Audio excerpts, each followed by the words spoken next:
After a long battle with lung disease, Kim Kevin Howell courageously earned his wings one day after Father's Day.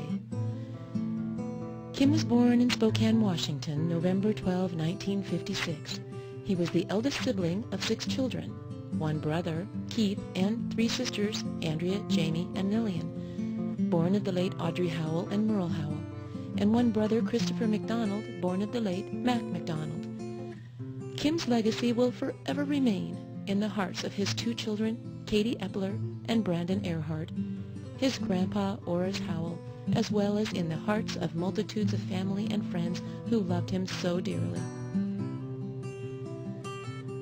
Kim was a 3rd-generation cowboy who lived and breathed off the scent of the equine. He began riding horses almost before he could walk.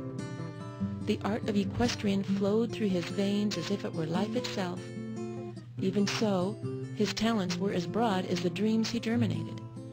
As a young youth, he participated in Cub Scouts and played Little League ball as a catcher and a home run hitter.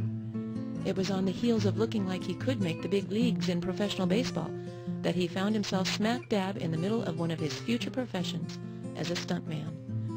The making of the movie The Cowboys at the young age of 14 landed him his first taste of stunting. This afforded him the opportunity to put those years of gut and grit to profit while living on a movie set alongside John Wayne for 4 unforgettable months.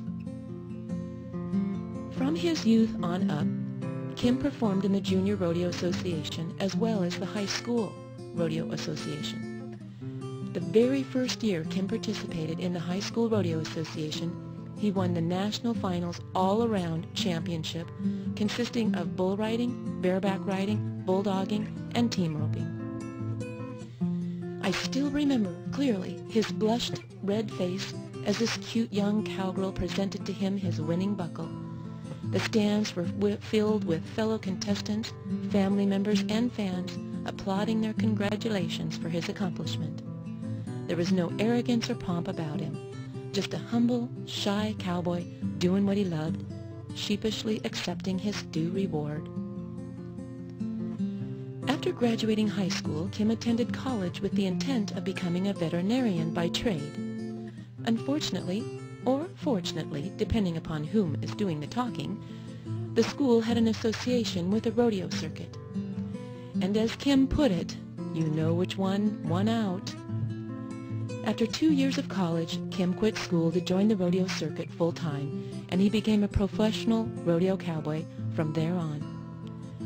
During his prime years, Kim found himself included among a dozen other cowboys as traveling rodeo performers throughout France, Belgium, and Norway. A cowboy's dream, getting paid for doing something you love. It wasn't long before he was dubbed with the nickname Rider for his love and natural talent of bull riding.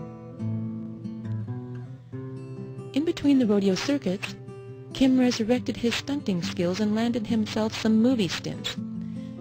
He performed stunts in movies such as High-Low Country, The 13th Warrior, and The Magnificent Seven, making as much as $10,000 per day for his skill. Even as a cowboy, Kim had many diverse and skilled talents. He learned the art of braiding. He would braid anything you wanted, even up to 9 strands of cord or leather at a time to make bridles, reins, bull ropes, or leashes. Anything you wanted, he could braid it. He fashioned expensive cowboy hats of fine wool. He could sheetrock a house like no other. A trade some say takes weeks to learn, Kim mastered in a day. He learned to program computers just by studying and learning at home. Kim trained horses and wrestled alligators.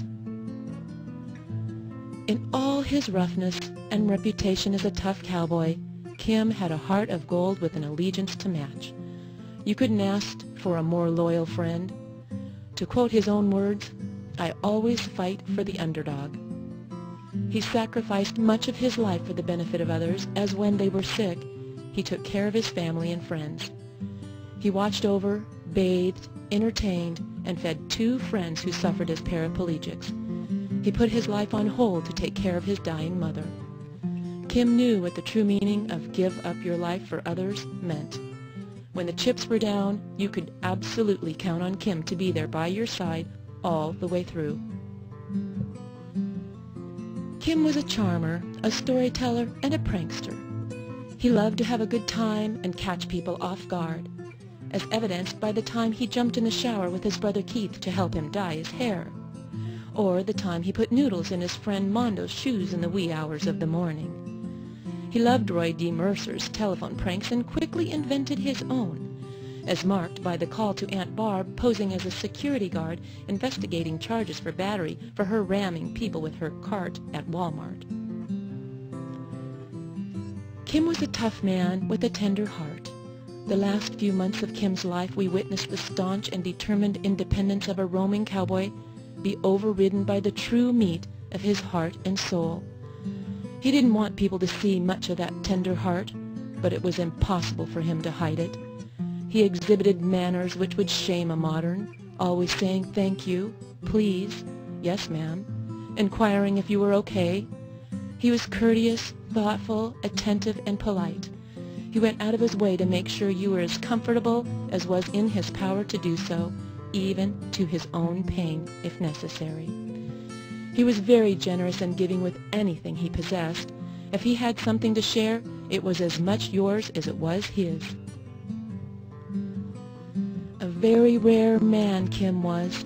His tolerance for pain and courage to live was way off the chart. He suffered an excruciating death that tested his sanity beyond anything a person could imagine. When asked why he wasn't given higher doses of morphine so he would not suffer, the doctors replied, "We don't want to kill him." Kim had a zest for life and a tenacious will to be alive beyond comparison. In light of this, he insisted on believing he could beat the odds of surviving his illness and would be riding a horse at dawn. When considering the depths of this man's courage and indomitable passion, I am reminded of this quote, "Courage is being scared to death and saddling up anyway." God bless you, Kim, for your enduring model of living life to its fullest, despite fears, and for showing us an example of loyal, devoted, and a committed friend. You will forever be in our memories. As your mother Audrey said, "See you upstairs."